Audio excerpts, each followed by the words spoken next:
Okay, so been a while, but I've been trying to do a brew day, just haven't been around to do one. As you can see in front of me, got a few new things that I've ordered in.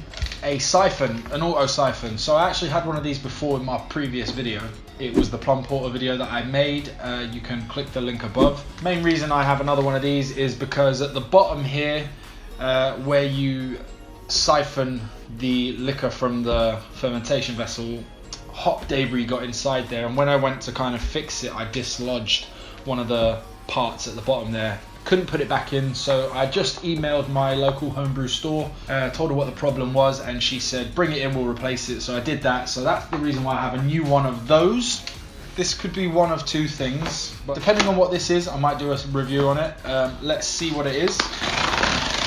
Oh, it's a couple of things.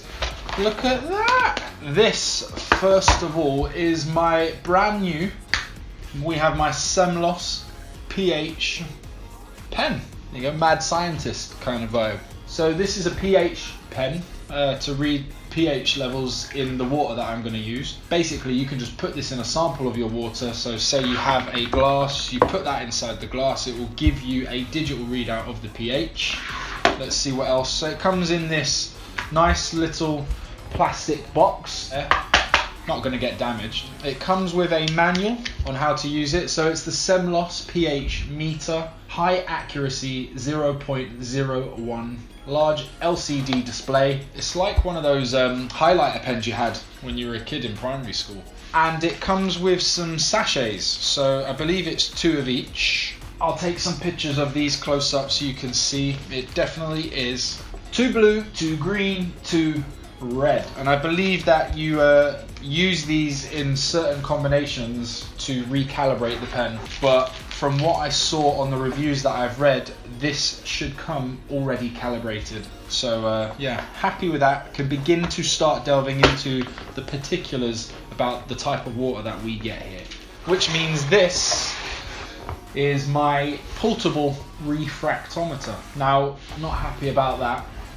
Little chip in the box, a hard wearing small miniature style toolkit box. I used one of these where we went to Peak Ales here in the Peak District, and the brewmaster on the day introduced me to it, showed me what it's for, how to use it. Basically, when I take samples of my work, I'm sick and tired of kind of how much I have to take, so I only brew maximum 5.5 gallon batches to take nearly half a pint to sample each time I want to take a sample.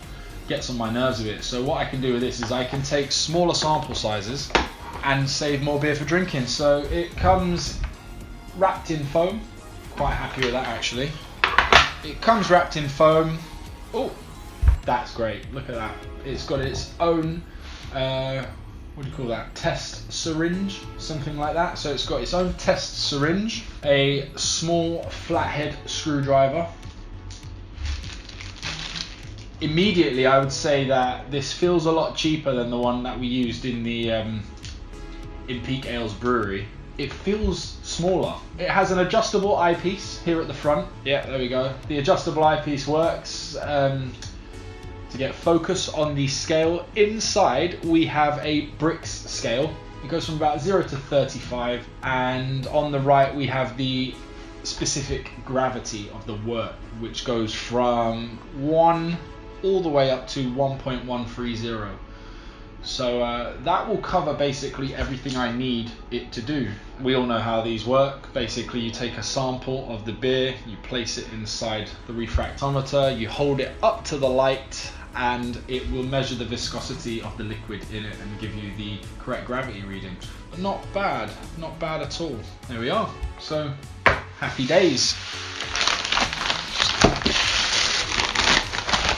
Now this is such a boys toy one. This is the most simplest thing that I ordered, but it's one of the things that I'm most excited about. A paint mixer. Now, some of my mates who watch my videos who are not into brewing the way I'm into brewing and don't totally understand all of the stages on a brew day, instead of using a spoon to mash in when I mix the grains with the hot water, I wanted something a bit easier, something that can save time in my day. And I've seen it on other videos, people using these attached to a drill. Yeah! Okay, and yeah, so this is it. This is it now. This is the BREWING Brewster beacon. Now, I ordered this a few weeks ago, but I just haven't had the time to open it. I ordered it and it came a few days later. A very speedy, rapid response from, again, ordering through to delivery. The reason why I bought this was because of the tutorial videos that the guys from BREWING had up on YouTube. So you've got the Grainfather and various other all-in-one brew systems, but the videos of how to use them mainly come from the people that have bought them and tried them. Whereas when I had read about this on a homebrew forum and clicked through to the link, it was videos made by the actual company that produced it, and I was just so impressed with the detail that they went into to show how simple it was. And again, I had never seen this system on the market, but the things that they have included in this to make the brew day as easy and efficient as possible caught my eye, and I thought, you know, for the price point, I think I paid about £360 for this. I thought I'll give it a go. The Grainfather Connect, it's probably double in price. So for me personally, starting out on this journey as a home brewer, I thought this is the right thing to go for. So yeah, first thing I will say though is there is a dent on the box there. Hopefully that hasn't gone through to poke anything, but we'll see. I've been in contact with the guys from BREWING, and I've spoken to them on social media. Every time I've left a comment for them, they've got back to me, which shows good customer service in my mind. Immediately at the top, we have our screens, which go inside a very fine mesh one. Again, wrapped up very nicely in plastic. It's a little Allen key fixture there at the bottom to keep the handle on. But everything looks nice. Quality is good. Oh, these are the filters. So there's two of them, very fine. Quite a sharp edge though. If you want to watch that, you get cut on that. But again, nice quality. Yeah, they look fine, look really good. Lando, shut up!